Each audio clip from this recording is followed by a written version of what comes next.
BJP के प्रदेश अध्यक्ष मदन कौशिक ने कहा, विधानसभा बार पार्टी की समिति द्वारा करेगी और प्रत्याशियों को लेकर बातचीत करेगी।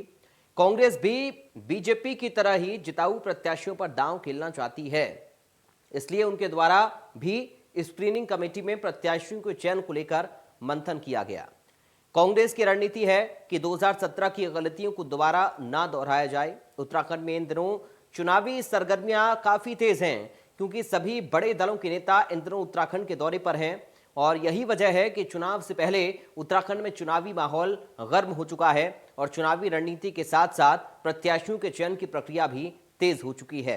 ऐसे में देखना होगा कि टिकट की जुगत में लगे किन नेताओं को टिकट मिल पाता है और कौन मायूस होता है।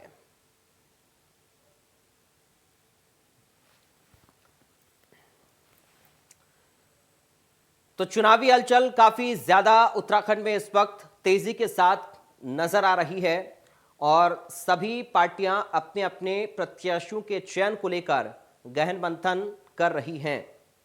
जिताऊ और टिकाऊ प्रत्याशी की तलाश हर पार्टी को है और इसी को लेकर अपनी अपनी रणनीतियां पार्टियां बनाने में जुट चुकी हैं। कांग्रेस पार्टी ने भी बैठक की और इस बैठक में जिताऊ और टिकाऊ उम्मीदवारों को लेकर मंथन किया गया।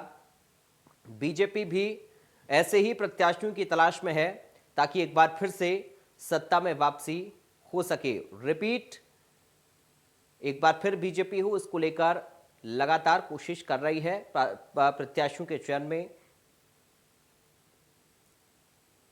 जल्दी ही हम लोग 70 विधानसभाओं में एक समिति भेजने वाले हैं। वहाँ सभी प्रमुख लोगों से कार्यचित करते हुए और वहाँ किस प्रकार का एक स्थिति है, कौन कौन ऐसे दावेदार हैं, उन सब की सूची प्रदेश को उपलब्ध कराई जाएगी। तो मैराथन बैठकों का दौर शुरू हो गया है और हर कवायद की जा रही है। कल स्क्रीनिंग कमेटी की बैठक थी। स्क्रीनिंग कमेटी के सदस्यों की बैठक जो है कोर कमेटी के साथ थी, जिला और महानगर अध्यक्षों के साथ थी, अनुषांगिक जो प्रकोष्ठ है उनके अध्यक्षों के साथ थी। ये स्पष्ट है, ये इसलिए किया जा रहा है जिससे कि ज़्यादा से ज़्यादा जो संख्या में जो प्रबल दावेदारी है वो आए और उसमें से फिर ये चुनाव हो कि कौन से जिताऊ कैंडिडेट हैं, क्योंकि ज़्यादा से ज़्यादा अगर हम संख्या में जीतेंगे तो 2022 में अच्छे नंबर बना सकते हैं। इसीलिए ये सारी जो बैठकें हैं वो की जा रही हैं।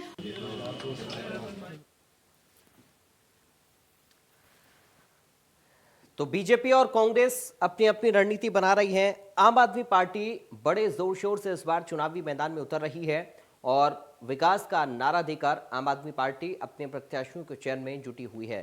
तीनों ही पार्टियां अपने अपने प्रत्याशियों की खोज इस वक्त कर रही हैं और ऐसे प्रत्याशियों की तलाश जारी है जो जिताऊ भी हों और टिकाऊ भी हों, ताकि एक मजबूत सरकार चल सके।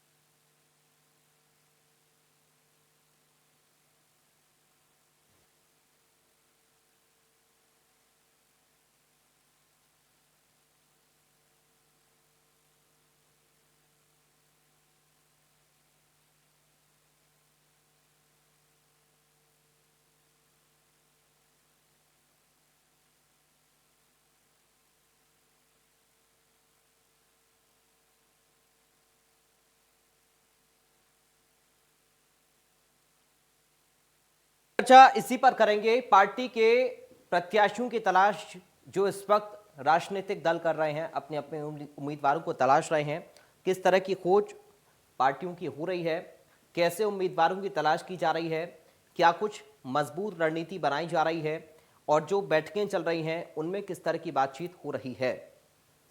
कांग्रेस पार्टी कोई भी ऐसी गलती दोबारा नहीं करना चाहती जो 2017 में हुई।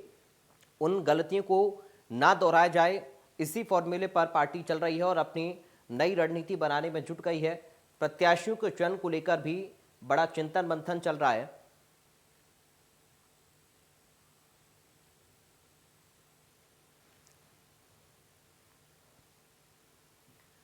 Bharatiya Janata party mission repeat को लेकर अपने कार्यकर्ताओं को मजबूत कर रही है। आम आदमी पार्टी भी विकास की बात कर रही है और आज चर्चा इसी को लेकर हमारे साथ कुछ खास मेहमान जुड़ गए हैं, सीधा आपका परिचय करा दूं। बीजेपी से प्रदेश प्रवक्ता विनय गोयल हमारे साथ मौजूद हैं। विनय जी, आपका स्वागत है।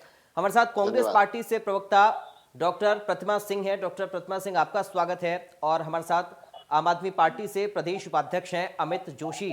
अमित जोशी जी, आपका भी स्वागत है। विनय जी, शुरुआत में आप ही के साथ कर रहा हूं। मिशन जी रिपीट की तैयारी है बीजेपी की, क्या कुछ प्लानिंग आप लोगों की चल रही है? कैसे प्रत्याशियों की तलाश इस वक्त बीजेपी कर रही है, विनय जी? देखिए, भारतीय जनता पार्टी अब की बार 60 पार का नारा देकर जनता के बीच में आई है। और इस नारे का आधार हमारा ये है कि जब 2017 में चुनाव हुए थे तो भारतीय जनता पार्टी को 46% से अधिक वोट मिले थे और 57 सीटें प्राप्त हुई थी। जी। और जब 2019 के लोकसभा के चुनाव हुए उस समय भारतीय जनता पार्टी को 57% वोट उत्तराखंड में मिले और 70 में से 65 विधानसभा क्षेत्रों में हमारी बढ़त उस समय थी। तो इस आधार पर हमने अब की बार 60 पार का नारा दिया है और निश्चित रूप से सभी क्षेत्रों में हमारे पास बहुत योग्य उम्मीदवार हैं। उनकी बारे में जनता की राय, उनके बारे में अपने कार्यकर्ताओं की राय और उनके बारे में जो हमारे चाहे बुद्धिजीवी हैं, जो समाज के ओपिनियन मेकर लोग हैं, उनकी राय जानने के लिए जी। प्रत्येक जिले में, प्रत्येक विधानसभा क्षेत्र में हमारी समिति जाएगी और उनकी राय लेकर वो हमारे प्रदेश को उपलब्ध कराएगी। उसके आधार पर पैनल बनाया जाएगा और पैनल के आधार पर हमारा सेंट्रल पार्लियामेंट्री बोर्ड फाइनल टिकटों का निर्धारण करता है। ठीक है। प्रतिमा सिंह जी, विनय जी बीजेपी जी। की तरफ से कह रहे हैं अब की बार 60 पार, कांग्रेस का क्या है विचार? देखिए, कहने को तो वेस्ट बंगाल में भी इन्होंने बड़ी बड़ी बातें कही थी, पर दिक्कत ये है अब की बार 60 पार ये बता दे कैसे पार पाएंगे जनता के आक्रोश से। क्योंकि जिस तरीके से आप देख रहे हैं कि भारतीय जनता पार्टी के विधायक जहां जहां भी वो जा रहे हैं उन्हें जनता के आक्रोश का सामना करना पड़ रहा है। तो ये जो पिछले 5 सालों का जो जनता को कष्ट दिया है आपने और जुमलेबाजी के सिवा एक भी काम नहीं किया है, इसका जनता को कैसे रिपोर्ट कार्ड देंगे? विनय जी, और आऊंगा। आप चाहते भी उम्मीदवार लेके आ जाएं, उम्मीदवार तो देखिए सारे अपने क्षेत्र में योग्य होते हैं, लेकिन वो जनता के बीच में रिपोर्ट कार्ड क्या लेके जाएंगे? क्या वो ये रिपोर्ट कार्ड लेके जाएंगे कि 2017 के दृष्टि पत्र में आपने कहा था बेरोजगारों को रोजगार देंगे, लेकिन आज उत्तराखंड की जो बेरोजगारी दर है वो राष्ट्रीय बेरोजगारी दर की भी डबल है। आपने कहा था शिक्षा के क्षेत्र में काम करेंगे, जो हमारी मेरिट में जो बच्चे आएंगे 12th स्टैंडर्ड तक की लड़कियां स्पेशली उनको आप लैपटॉप देंगे, फ्री वाईफाई देंगे, उस पे कुछ धरातल पे नहीं हुआ। और तो और छोड़िए, मेडिकल जो कॉलेजेस है उनकी फीस आपने इतनी बढ़ा दी है। पूरे भारत में एक उत्तराखंड ऐसा राज्य है जहाँ पे इतनी भारी जो है वो फीस है। आपने बेरोजगार देने की बात करी, आज पूरा जो प्रदेश है वो धरना प्रदेश बन के बैठ गया है। देवस्थान रोड पे प्रदेश में क्या स्थिति है ये जनता के समक्ष अभी एक दिन पहले ही हमारे जो पंडा पुरोहित और हक हकूकधारी हैं उन्होंने सचिवालय कूच करने का काम किया है। समिति पे समिति आप हर मुद्दे पे गठित कर रहे हैं। एक समिति रिपोर्ट देती है तो दूसरी समिति गठित हो जाती है उस रिपोर्ट को का आकलन करने के लिए। तो देखिए सरकार के पास अब कुछ बचा नहीं है, क्योंकि 2017 में जिस डबल इंजन का वादा भारतीय जनता पार्टी ने देवभूमि की जनता से किया था, आज डबल इंजन शुरू भी नहीं हो पाया है। और ये अब 2-3 महीने बचे हैं। मुझे नहीं लगता अब आप चाहे जितनी भी घोषणाएं कर दीजिए, जितने भी घोषणा भी बन जाए हमारे मुख्यमंत्री जी, जनता सब समझती है और 2022 में परिवर्तन का मन बना चुकी है। और आप 60 पार की बात कर रहे हैं, मैं तो ये कहती हूँ आप अगर 2 डिजिट में भी आ जाए तो बड़ी बात है। चलिए, इस पर मैं जवाब विनय जी से लूंगा, वो कुछ कहना भी चाह रहे हैं, लेकिन उससे पहले ठीक है प्रतिमा जी, लौटूंगा अगले राउंड में आपके पास।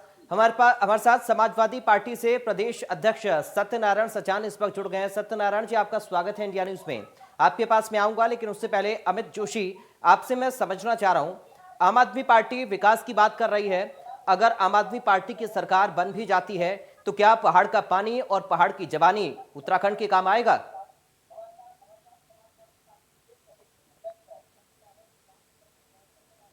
अमित जोशी साहब, आपको आवाज मिल रही है मेरी? अमित जी अनम्यूट करिए अगर आप म्यूट हैं तो। हाँ, एक मिनट। जी सर। सुन पा रहे हैं? जी सुन पा रहे हैं? जी जी गुप्ता जी, एक बात को समझना पड़ेगा कि अभी विनय गोयल जी बोल रहे थे कि अब की बार 60 पार, ये अहंकार है। 60 पार नहीं, अहंकार है। मैं तो कहूँ 70 पार कर दो। आप बना लो, पूरी सरकार बना लो। आप मुझको 2 सवाल का जवाब दो कि पहाड़ में कब तक अस्पताल ठीक होंगे? ये पूरा पहाड़ जो है आज रेफरल सेंटर विनय जी बना हुआ है। पूरा उत्तराखंड जो है आज रेफरल सेंटर बना हुआ है। पूरे बेरोजगारी के नंबर में उत्तराखंड नंबर 1 पे आ गया प्रदेश, पूरे भारतवर्ष में। उसके साथ साथ पूरा प्रदेश आज हड़ताल प्रदेश बना हुआ है। शिक्षा व्यवस्था चौपट कर दी। इस बात से कितनी हिम्मत कहां से लाते हैं सर ये लोग? मतलब किस बात से जाएंगे वोट मांगने? और बड़े अहंकार करके बोलता है अब की बार 60 पार। एक करोड़ बार उत्तराखंड के आंदोलनकारियों को आपको समझानी, उनकी वेदना को समझानी। आज भी प्रमुखताएं यहाँ पर मर रही हैं, आज भी सामान्य डिलीवरी हो नहीं पा रही है, आज भी गाड़ी में लोग यहाँ से आ रहे हैं, आज चौपट, बेरोजगार यहाँ से दिल्ली मुंबई महानगरों के लिए पलायन कर रहे हैं। उसके बाद भी आज भी 60, मतलब ये क्या है? तो इनको जनता जवाब देगी इस बार। ठीक है, यानी मूलभूत जो मुद्दे हैं आप लोग उनको उठा रहे हैं। स्वास्थ्य की बात करें, शिक्षा की बात करें, रोजगार की हम बात करें। आपके पास मैं लौटूंगा अगले राउंड में। वीरेंद्र जी सबका जवाब देंगे, लेकिन उससे पहले सत्यनारायण जी का ओपिनियन में ले लूं। सत्यनारायण जी, किस तरह से इस बार देख रहे हैं उत्तराखंड के चुनाव को? क्या कुछ कमाल इस बार उत्तराखंड में हो पाएगा, या फिर वही रीति, एक बार बीजेपी एक बार कांग्रेस, ऐसा ही चलेगा, या कुछ नया इस बार आप देख रहे हैं? चलिए, लगता है हमारे साथ नहीं है सत्यनारायण जी, लेकिन उससे पहले आप विनय जी, मैं चाहूंगा आप जवाब दें दोनों ही प्रवक्ताओं का, क्योंकि सीधे आपकी सरकार के कामकाज को लेकर ये सवाल है। देखिए, मुझे बहुत आश्चर्य होता है जब हमारे कार्यकर्ताओं का जनता के हमारे प्रति आशीर्वाद कोई अहंकार बताते हैं। हाँ। अभी प्रतिमा जी बंगाल की बात कर रही थी, कितनी निर्लज्जता के साथ कांग्रेस का वहां सफाया हो गया और मुस्कुराते हुए कह रही है कि भारतीय जनता पार्टी 26 गुना बढ़ी है। भारतीय जनता पार्टी 3 सीट से 77 सीट आई है, और उसके बाद इन्हें भारतीय जनता पार्टी की जरूरत दिखाई नहीं देती। दूसरी बात, हमारे आम आदमी पार्टी के प्रवक्ता बात कर रहे थे, किस आधार पर हम कह रहे हैं? हम इस आधार पर कह रहे हैं कि त्रिपुरा जैसे राज्य में जहां भारतीय जनता पार्टी का कुछ नहीं होता था, वहां हमने, अभी चुप रहिए अमित जी, अपनी बारी में बोलिए, अपनी बारी में बोलिए, अमित जी थोड़ा समझाइए। अच्छा, जवाब तो ले लीजिए अमित जी, जवाब ले लीजिए, मैं आ रहा हूं आपके पास। अपनी बारी में बोलिए, अपनी बारी में बोलिए अमित जी प्लीज सर, ऐसे समय खराब होता है। अपनी बारी में बोलिए अमित जी, ऐसे समय खराब हो रहा है। देखिए, प्रतिमा जी भी कुछ कहना चाह रही है, लेकिन बीच में नहीं बोल रही है ना। आप भी प्लीज सुन लीजिए, अब मैं आपके पास आऊंगा। सुन नहीं सकते विनय जी, अपनी बात पूरी करिए। हाँ, त्रिपुरा जैसे राज्य में जहां भारतीय जनता पार्टी का कुछ नहीं होता, कल ही नगर निगमों के चुनाव परिणाम आए हैं, 335 में से 329 सीटें जीती हैं। किस आधार पर हम कह रहे हैं? ये हमारे कार्यकर्ताओं का पुरुषार्थ है, अहंकार नहीं है। अहंकार तो आप लोगों में भरा पड़ा है कूट कूट के। लेकिन विनय जी, मुद्दे तो अलग है ना, वहां के यहाँ के मुद्दे तो अलग है।